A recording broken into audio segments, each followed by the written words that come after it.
3 முறையாக இந்த ஆர்ப்பாட்டத்தை மேற்கொள்கிறோம். இதுவரைக்கும் ஆனந்தியால் எங்களுக்கு எந்த விதமான ஒரு விமர்சனமும் கிடைக்கல. ஆனந்தி தன்னுடைய கணவனுக்காக அங்கே இருந்து வந்து தன்னுடைய வழக்க வாதத்தை போராடுறாங்க. இன்றைக்கி வெளியிலனால எத்தனையோ பேர் பிடிக்கப்பட்டு எத்தனையோ பேர் இல்லைன்ற காலில் கும்பிட்டு மண்டாடி கூடி எங்களுடைய பிதா மாதாக்கள் உறவுகள் எங்களோட பிள்ளைகளை இழந்து இன்றைக்கி கால்கை இழந்த நிலையில் நிற்கிறோம். ஆனால் இதுக்கு ஒரு விமர்சனம் தராமல் வெளியில் இந்த போராட்டத்தோடு ஆரம்பித்து தங்களுடைய சுதந்திரத்தை தங்களுடைய சுயநலங்களை பயன்படுத்தினதால் இன்றைக்கு எத்தனையோ இளம் பெண்கள் விதவையாக இருக்கிறாங்க. எத்தனையோ பேருடைய தாலியில் அறுக்கப்பட்ட நிலைமையில் இன்றைக்கு தூங்குறாங்க. அவர்களுடைய தாலிக்கு அவர்களுடைய வாழ்க்கையின் விமர்சனத்துக்கு ஏதாவது ஒரு முடிவோ காண இல்லை. தன்னுடைய சுயநலத்துக்கு தன்னுடைய தேவைக்கு மட்டும்தான் இன்றைக்கு இந்த வழக்காடுறா போராடுறா. 3 முறையாக 3 யதார்த்தமாக நாங்கள் இந்த போராட்டத்தை மேற்கொண்டிருக்கிறோம். ஏதாவது எங்களுக்கு ஒரு பதில் தரப்பட இல்லை. இப்படியான சூழ்நிலையில் நாங்கள் இன்னும் விட மாட்டோம். இன்னும் நாங்கள் ஏற்பட்டோம்னா எங்களுடைய பிள்ளைகள் எங்களுடைய உறவு எங்களோட சகோதரங்கள் இன்றைக்கு போராட்டத்தில் இந்த போராளியை இருந்து தன்னுடைய வாழ்க்கையை மேற்கொள்ள இல்லாமல் வாழ்க்கையில் இருந்த எத்தனையோ போராளி தங்களுடைய கணவன்களை போராட்டத்துக்கு நினைச்சு கொண்டு போய் தாலி இறந்த நிலையில் நாங்கள் வீட்டில் சமுதாயத்துக்குள்ள வெளியேற இல்லாமல் முன்னேற இல்லாமல் தன் வாழ்க்கையை மேம்படுத்த இல்லாமல் 2 பிள்ளைகளோட ஒரு பிள்ளைகளோட சமுதாயத்தில் தேவையில்லாத கதையில கேட்டுக்கொண்டு வாழ்ந்துட்டோம். நீர் உம்முடைய சுயநலத்துக்காண்டி இன்றைக்கு ஒரு எம்பி போஸ்டில் போயிருக்கிறீர். தமிழ் தேசிய கூட்டமைப்புகளை போயிருந்து கொண்டு உன்னுடைய சுயநலத்தை வந்து நீர் வெக்கமில்லையா? உன்னுடைய சொந்த தேவை உன்னுடைய கணவனை காணையில் மட்டும் நீர் ஒரு போராட்டத்தில் இருந்த நீர் போராளியாக இருந்த நீர் இங்கே சூழ்நிலையில் இருந்த மக்களுடைய அனைத்தும் தெரியும். உம்முடைய இதுக்கு மட்டும் நீர் என்னென்று வழக்காடுவீர்? எங்களுடைய பிள்ளைகளுக்காண்டியும் எங்களுடைய வாழ்க்கைக்காண்டி நீர் வழக்காட வேணும். இதுவரைக்கும் பொது நலத்துக்காண்டி ஒரு வார்த்தை கதைக்கல நீதிமன்றத்துக்கு வந்து நிற்கிறேன். வெக்கமில்லாமல் என்னுடைய கணவனை காண இல்லையாண்டு கணவனோட மட்டும் இல்லை எத்தனையோ சின்ன குழந்தை இல்லை பால்குடி குழந்தையிலேருந்து எத்தனையோ வயோதி வரைக்கும் காணாம போயிருக்குது. காரணம் யாரது இல்லை. வெளியில நான் வந்து காலில் விழுந்து கும்பிட்டு நாங்கள் கேட்ட போது கூடி எங்களுக்கு எத்தனையோ பிள்ளைகள் இப்படி இவ்வளோ பிரச்சனைகள் ஆகிட்டு இனியாவது விடுங்கொண்டு கேட்ட போது கூடி விட இல்லை. இப்படியான சூழ்நிலையில் இருந்து கொண்டு இன்றைக்கு இந்த முகத்தில் இன்றைக்கு இந்த தன்னுடைய கணவனை காணையில் என்ற ஒரு இதை வச்சு இங்கே இந்த நீதிமன்றத்துக்கு கால் எடுத்து வைக்கிறான். இதுக்கு அவள் பதில் சொல்லித்தான் ஆகணும். எங்களோட கேள்விக்கு பதில் சொல்லணும். எங்களுக்கு அவன் நின்று கதைச்சுத்தானே ஆகணும். இன்றைக்கு இதான் நாங்கள் கேட்டுக்கொள்கிற ஒரு இது. நீங்கள் இது 3ஆம் முறையாக செய்கிறீங்க. ஆனால் இந்த இதுவரை காலம் அவள் வந்து உங்களுக்கு அவாவுக்கு எதிரான போராட்டம் செய்யும். ஆனால் அவள் வந்து கோர்ட்ஸுக்கு வந்து போகிறா. ஆனால் ஏன் உங்களை சந்திக்கலாம் போகிறா? சந்திக்க இயலாது. ஏன்னா உங்க முகத்திர கிளிப்பட்டு போகும். சந்திக்க முகம் கொடுக்க இயலாது. காரணம் என்ன? அப்படியான அநியாயங்கள் அட்டாசங்கள் இங்கே செய்யப்பட்டிருக்கு. இதுக்கு கேட்கிற கேள்விகளுக்கு பதில் சொல்ல இயலாது. இன்றைக்கு அவ தன்னுடைய கணவனுக்காண்டி போராடி வர்றா. இன்றைக்கு எத்தனை தாய்மார் எத்தனை பிள்ளைகளை தாலி இழந்த நிலையில் எத்தனை தாய்மார் பெத்த பிள்ளைகள் இழந்த நிலையில் நிற்கும். இதுக்கு அவன் பதில் சொல்லுவாவா? அதுக்கு முகம் கொடுக்க பக்கத்தில் தான் இன்றைக்கு மறைஞ்சு ஒளிஞ்சு போற. இன்றைக்கு நீதிமன்றம் நல்ல ஒரு கம்ப்ளைண்ட் நீதிமன்றத்தில் முன்னால இவ்வளவு பேருக்கு மத்தியில் இருந்து கேட்கறதுக்கு பதில் சொல்லி போக சொல்லுங்க. அவாவுக்காண்டி நாங்கள் கதைக்கிறது தயாராக மட்டும் இல்லாமல்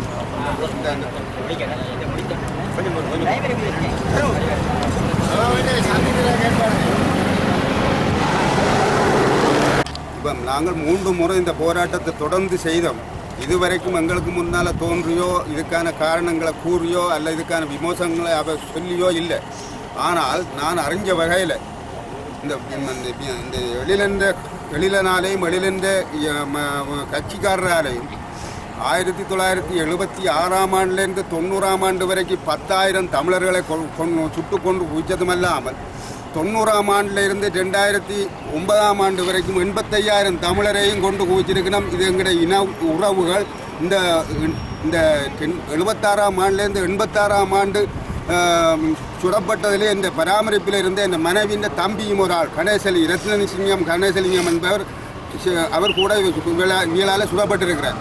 ஆனால் இத்தனைக்கும் மத்தியில் ஓட்டு எழிலனுக்காக தன் கணவனுக்காக இன்றைக்கு வந்து கோர்ட்டில் நிற்கிறான்னு சொன்னால் ஏன் இந்த மக்கள் முன்னிலையிலே அவவால் வந்து நிற்கலார்? ஏன் அவை பதில் சொல்லலார்?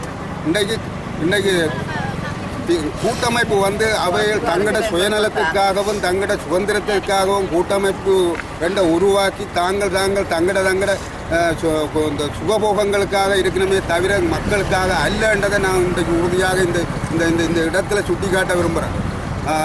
அது மட்டும் இல்லாமல் எங்கட இப்போதைக்கு இருக்கிற சுதந்திரத்தை கூட்டமைப்புக்காரன் இன்றைக்கு எங்கட நாட்டில் இருக்கிற பிரச்சனை இந்தியாவில் இருக்கிற மோடி அரசாங்கத்துக்கு சொல்லி எங்கட பள்ளியில் இருக்கிற ஊட்டி எடுத்து அடுத்தவந்த முகத்தில் வச்சு மனங்கோன்னு சொல்லி காட்டி கொண்டிருக்கிறோம். ஆகையினாலே எங்களுக்கு இப்போ இருக்கிற நிலைமை எங்களுக்கு இப்போ இருக்கிற சுதந்திரம் போதுமானது. ஆகவே இந்த கூட்டமைப்போ இந்த ஆனந்தியோ எங்களுக்கு உபத்திரம் தராமல் எங்களுக்கு இடைஞ்சல் விளைவிக்காமல் எங்களோட மக்களையும் எங்களையும் வாழ விட்டால் போதும் என்று நான் இந்த இடத்துல கூறிக்கொள்ள விரும்புகிறேன். தாய்மார் எல்லாரும் வந்து தோட்டத்துக்கு புள்ளி அளிக்க போகிறார்கள். நீ தமிழிச்சன்னு சொல்ல உனக்கு பக்கம் இல்லையா? இது 4வது தடவை செய்கிறோம். நீ உனது கணவரால் பிடிக்கப்பட்ட எங்கள் பிள்ளைகள் எல்லோருக்கும் என்ன முடிவு? உனது கணவன் மட்டும்தான் பெரிய ஆள் இல்லை. சீதன கொடுமையை ஒழிக்க வேண்டும். பெண்கள் குதிரைகளை அடங்கி கிடக்க கூடாது என்று சொல்லி எல்லாம் அன்பான வேண்டுகோள். 300-400 பிள்ளைகளை இவது எழிலன் குரூப் பிடித்து சென்றார்கள். அவர்கள் எங்கே இருக்கிறார்கள், எங்கு சென்றார்கள் என்று ஒரு பெற்றோருக்கும் தெரியாது. ஆகியால் நவீனன் பிள்ளை அம்மாவை நாங்கள் சந்திப்பதற்கு எமக்கு ஒரு ஏற்பாடு பண்ணி தரும்படி அரசாங்கத்தை நாங்கள் கேட்டுக்கொள்கிறோம். இல்லாட்டி கூட்டமைப்பை கேட்டுக்கொள்கிறோம். இல்லாட்டி அவரால் எங்களுக்கு அது ஒழுங்குபடுத்தி தர வேண்டும். ஏனென்றால் நவநீதன் பிள்ளை அம்மாவை நாங்கள் சந்திச்சாதான் எமது பிரச்சனை தெரியும். எல்லாம் அரசாங்கம் தான் செய்தது, அரசாங்கம் தான் என்னடா இராணுவத்தினர் சுட்டினம், இராணுவத்தினர் துஷ்பிரயோகம் செய்யணும், அரசாங்கம் கீழ்த்தரமாக நடக்குதுன்னு சொல்லி பெரிய இதாக பாராளுமன்றில் அங்கே இங்கே ஆனந்த சங்கரியெல்லாம் கலக்கினான்.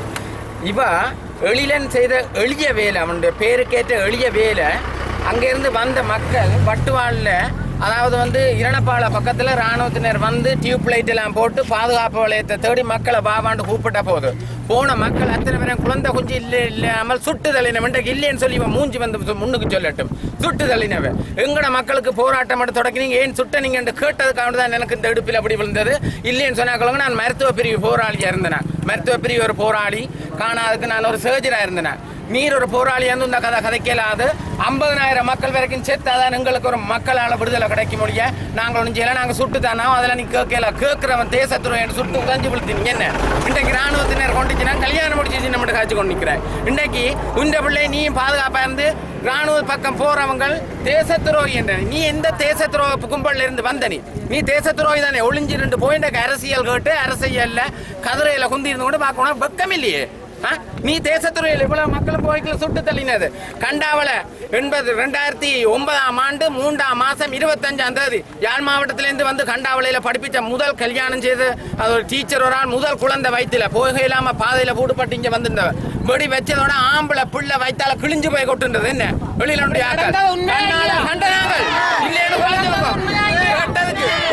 தேசத்துறோஞ்சது பிள்ளைய வயிற்றால கிழிச்சு போட்டு வெளியிலன் பரதேசி. இன்றைக்கு நீ தேசத்துறோம் என்று மெத்தாக்களை சொன்ன நீ துரோகி. இன்றைக்கு என்ன நீ அரசியல் மனசு நிப்பார் சீலை உடுத்தி கொண்டு நீ இந்த தேசத்துறாய் ராணுவட்ட போறெல்லாம் படுத்துறாங்க. ராணுவம் அப்படிச்சான அப்படி நீ எங்க போய் படுத்த நீ இன்றைக்கு ராணுவத்திட்ட தானே போய் நின்று போலீஸை சொன்ன நீ ராணுவத்தை சொன்ன அரசாங்கத்தை இவ்வளவு கவலமா சொன்ன நீ வெக்கம் இல்லாம போய் அரசாங்கத்தில் இன்றைக்கு கதிரி எடுத்துக்கொண்டு குந்தி இருந்து கொண்டு அங்கிருந்து பாதுகாப்போட அதே ராணுவம் அதே போலீஸின் பாதுகாப்புல வெக்கம் இல்ல நீ சீலையை கட்டிக்கொண்டு பஸ்ஸில் ஏறி மக்களோட மக்களை பாப்பாப்பம். இப்படியான கொலவரியல் ஆண்டு கொலையில செய்த நீங்கள் புலனாயத்துறையிலிருந்து காந்தி என்றவன் ஒருத்தன் இருந்தான். அவனுடைய ஆட்கள் 49 பேரை சுட்டு தள்ளி விட்டவன். உள்ளுக்குள்ள போய்கொண்டு சரமாரியை சுட்டி போட்டு கால் எடுத்து ஒரு கால் கடல் பக்கம் ராணுவ பக்கம் வைக்கிறவன் தேசத்துறையின் சுட்டு தள்ள பொறுக்கிகளே. இந்தியாவிலையும் வெளிநாட்டிலையும் உங்க ஜனநாயகத்திலையும் போய் பார்லிமெண்ட்லயும் போய் இருக்கிறீர்கள். வெக்கம் இல்லை. இந்த மக்கள் அத்தனை பேரும் கலங்க அப்படி சுட்டதா இல்லைன்னா நீங்க இதுல அடிச்சு போடுங்க. என்ன துரோகி வாராளோ ஆனந்திய வந்து எங்களை சந்திக்க சொல்லுங்க. நீதிமன்றத்தில் நீதி தவிர மக்கள்கிட்ட நீதி வைக்க சொல்லுங்க. மக்கள்கிட்ட வைக்க சொல்லுங்க.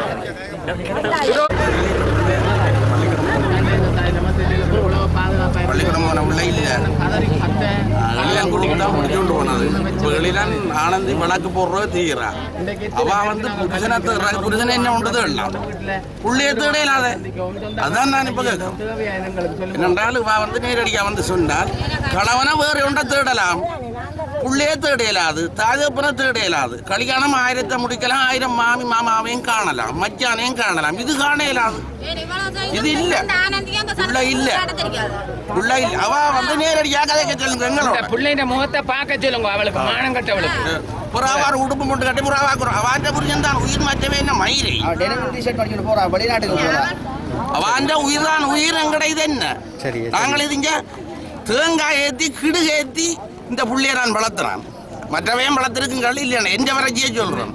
சரியா ஒவ்வொரு வெயிலா காஞ்சி காஞ்சி தான் வளர்த்துறான். நீங்கள் சரியான அந்த கிளிநொச்சி பிரச்சனை கூட புள்ளைகளை ஒப்படைச்சிருக்கலாம் தானே.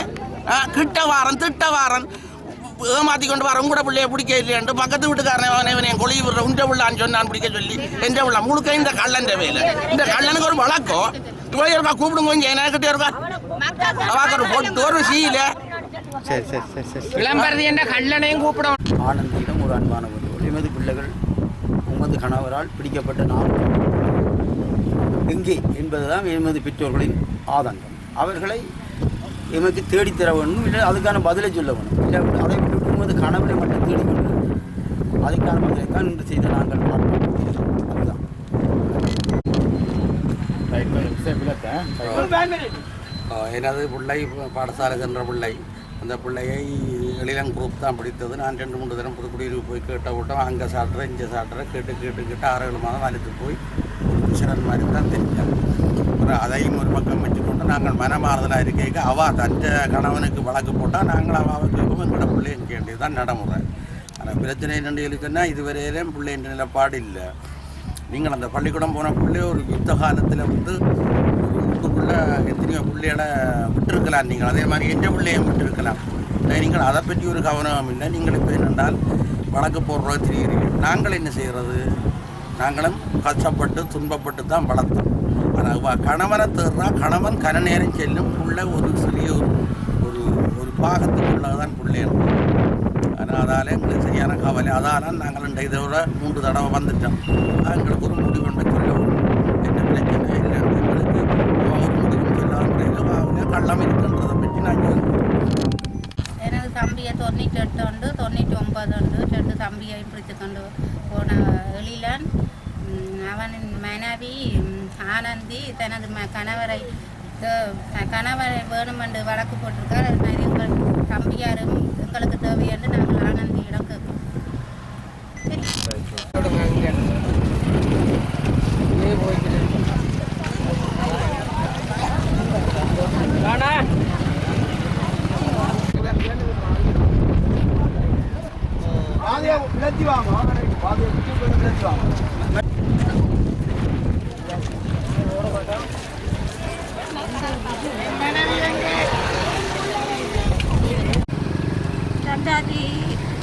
சத்தமாக கதைங்க. 2026 வந்து பிடிச்சவன் 12ஆம் மாதம் வந்து பிடிச்சவன் அப்படி சொல்லி கேட்கவே விடையே இல்லை பிள்ளைய. கூட பக்க நிலவை ஓடி வந்துட்டா பக்க நிலை வச்சு பிடிச்சிருந்தேன் பிள்ளைய. அதுக்கு கூட நாங்கள் பிள்ளைய காணவே இல்லை. உங்களோட பிள்ளைய தெரியாது. நாங்கள் தேடாத இடம் இல்லை. எல்லா இடமும் கொடுத்தாங்க. தான் பிள்ளை என்னென்னு சொன்னாமா இதை நீங்கள் 3ஆவது முறையானது ஆர்ப்பாட்டம் செய்கிறீங்க. சரி ஆனந்தி வந்து தண்டை மனசனை காணன்னு சொல்லி போட்டு பிள்ளைல காட்டலாம் தானே பிடிச்சி கொண்டு பிடிச்சி கொண்டு போனது விடலாம் தானே பிள்ளைகளை. அவள் தனக்கு மட்டும் செய்கிறா. அவள் இதுக்கு மட்டும் வந்துடு. நம்மளோட பிள்ளைகளை இவ்வளோ நேரம் என்ன இது 5-6 வருஷமாக எங்களோட பிள்ளைய காணாம போய் என்ன மூலம் ஒரு பதில் ஒன்றும் தெரியல எங்களுக்கு. நாங்களும் ஒரு பிள்ளை அவள் ஒரு ஆள் இல்லை. மனுஷன் செத்து போச்சுது. எங்களுக்கு ஒரு உதவியும் இல்லை. வீடு ஒன்றும் இல்லை எங்களுக்கு. நாங்கள் என்ன கஷ்டப்பட்டு கொண்டு சாப்பாட்டு கூட அந்த பிள்ளைய காணல. பிள்ளைய தோடாத இடம் இல்லை. நாங்கள் பேப்பருக்கெல்லாம் கொடுத்தோம். எஸ்சிஆருக்கு கொடுத்தோம். பொருத்துக்கெல்லாம் கொடுத்தோம். எங்களை பிள்ளைதான் தமிழர்களுக்காக போராட வழிகிட்ட விடுதலை புலிகள் இயக்கத்தில் ஆனந்தி சசிதரன் வெளிநாள் எத்தனையோ இளம் பிள்ளைகள் பிடிக்கப்பட்டு வலுக்கட்டாயமாக எல்இடிக்கு சேர்க்கப்பட்டது. இந்த நிலையில் வந்து இவ்வளவு பிள்ளைகளுக்கும் இவ்வளவு தாய்மாருக்கும் எந்தவித பதிலும் சொல்ல முடியாமல் ஆனந்தி சசிதரன் தனது கணவரை மட்டும் காப்பாற்றுவதற்காக வழக்கு போடுகிறார். நீ ஒரு ஒழுங்கான தமிழர்களுக்காக போராடும் தமிழ் பெண்ணானால் நீ வந்து தமிழர்களுக்கு முகம் கொடுக்க வேண்டும். இந்த மக்கள் எல்லாரும் வந்து பாடிய முகத்துடன் இருக்கிறார்கள். 3 தடவை வந்து இது இப்போ 4வது தடவை ஆர்ப்பாட்டம் செய்கிறோம். நாங்கள் சில ஆர்ப்பாட்டத்துக்கு தமிழர்கள் என்று நீங்கள் முன்னுக்கு வர வேண்டும். கூட்டம் இப்போ வரல. ஆனந்தியை முன்னுக்கு வாருங்கள். பழைய மடத்தில் வந்து சுற்றி வளைத்து தாக்கல் நடத்தி எங்களோட பிள்ளைகளை பிடிச்சிங்கள் கொண்டு போய் 4 நாள் பயிற்சி கொடுத்து 14 வயசு பிள்ளை 15 வயசு பிள்ளை எல்லாத்தையும் வந்து யுத்தத்துக்கு அனுப்பினீர்கள். இப்போ எங்கே எங்களோட பிள்ளை உண்டா கணவன் மட்டும் தன் மனிதனா? ஆனந்தி முன்னுக்கு வாங்க. நீ ஒழித்து வைத்து நீதிமன்றத்துக்கு போகாது. எங்களோட நீ இப்பொழுது வந்து கணவன் இருந்தாலும் உல்லாசமாக வெளிநாடுகளை சுற்றி தீர்கிறாய். எத்தனையோ பெண்கள் பிள்ளைகள் இருந்த விதைகள் கணவன் இருந்த விதைகள் எத்தனை சுறுப்பிள்ளைகள் தாய்மார் எல்லாரும் வந்து தோட்டத்துக்கு புள்ளி போகிறார்கள். நீ தமிழிச்சு சொல்ல உனக்கு பக்கம் இல்லையா? இது 3-4வது தடவை செய்கிறோம். நீ உனது கணவனால் பிடிக்கப்பட்ட எங்கள் பிள்ளைகள் எல்லோருக்கும் என்ன முடிவு? உனது கணவன் மட்டும்தான் பெரிய ஆள் இல்லை. சீதன கொடுமையை ஒழிக்க வேண்டும். பெண்கள் குசினிகளை அடங்கி கிடக்கக்கூடாது என்று சொல்லி எல்லாம் போலி பிரச்சாரம் செய்து எடுத்து எங்கள் பெண் பிள்ளைகளை இப்பொழுது சிறு பிள்ளைகளையும் பிடித்து கடைசியாக கொண்டு போய் 4 நாள் ஆயுதம் கொடுத்து போட்டு 4 நாள் பயிற்சி கொடுத்து போட்டு அனுப்பினியே உனது பிள்ளைகளும் பௌத்திரமாக இருந்தார்கள். கடைசி எத்தனையோ இயக்க பொறுப்பாளர் குடும்பங்களும் பௌத்திரமாக பாதுகாப்பாக வங்கர்கள் இருந்து கொண்டு எங்கள் பெண் பிள்ளைகளுக்கும் சிறு பிள்ளைகளுக்கும் 14-15 வருஷ பிள்ளைகளுக்கும் குடும்பத்தில் 2-3 பேரை பிடிச்சு கொண்டு போய் பயிற்சி கொடுத்து பாதுகாப்பு படையை அடிபட விட்டாயே சசிதரனே. நீ வெட்கம் தமிழர்களுக்கு தான் நியாயம் கிடைக்க சர்வதேச நாடுகளுக்கு சென்றால் நீ முன்னுக்கு வந்து தமிழர்களுக்கு பதில் சொல்ல வர வேண்டும். அதை விடுத்து நீ ரகசியமாக ஒழித்து வந்து தமிழர்களுக்கு நீ பயந்து ஒழித்தால் நீ யாருக்காக போராடுகிறாய்? வெளிநாடுகளுக்கு இப்போ யாருக்காக குரல் கொடுக்கிறாய்? நீ ஒரு பண்பான தமிழ் பெண் பிள்ளை இருந்தால் உனது ஒரு பிள்ளை கூட இழக்கவில்லை. எத்தனையோ பிள்ளைகள் வந்து தாய்மாரி நிற்கிறார்கள். நீ வா, நீ வந்து அப்படியாக எங்கள் தாய்க்காரன் உனக்கு அடிக்க மாட்டான், கடிப்பார்கள். உனது கணவன் செய்த சேட்டையை கடிப்பார்கள். உனது கணவன் எளிதானும் அரசியல் துறை எழுதி அரசியல் துறை இளம்பரத்தையும் சொன்னானே 50,000 தமிழ் மக்கள் செத்தால்தான் வெளிநாட்டுக்கு வந்து விடுதலை கொடுக்கும் என்று சொல்லி சர்வதேச சட்டத்துக்கு மக்களுக்குள் இருந்து செல்தாக்கம் நடத்தக்கூடாது. நீங்கள் செல்தாக்கம் நடத்தும் இடத்துக்கு பாதுகாப்பு படை செல்தாக்கம் அப்படி நிலைவைக்கு தள்ளப்பட்டுள்ளது. அதுங்காண்டு 8 ஆண்டு சுதந்திரபுரத்தில் எல்லா தமிழ் மக்களும் இராணுவத்தை நம்பி பாதுகாப்பு தேடி உணவு விலை என்று சொல்லி போகும் பொழுது நீங்கள் எழுதிட்டீங்க கரும்புலி கற்பனை பண்போல் கரும்புலி பெண்ணை அனுப்பி இராணுவம் சோதனை நடத்தும் சோதனை சாவடி படித்து ஏனைய பெண்களையும் உடுப்பெல்லாம் சோதிக்க வைத்த நடத்தில் நீங்கள் கத்தினீர்கள், ஐயோ தமிழ் பெண்களின் உடைகளை களைகிறார்கள் என்று சொல்லி நீங்கள் தானே களைய வைத்த நீங்கள் கரும்புலி பிள்ளையை பிடித்து பிள்ளை தாச்சி மாதிரி மருந்தை நிரப்பி இராணுவ சோதனை சாவடி படிக்க வைத்தீர்களே.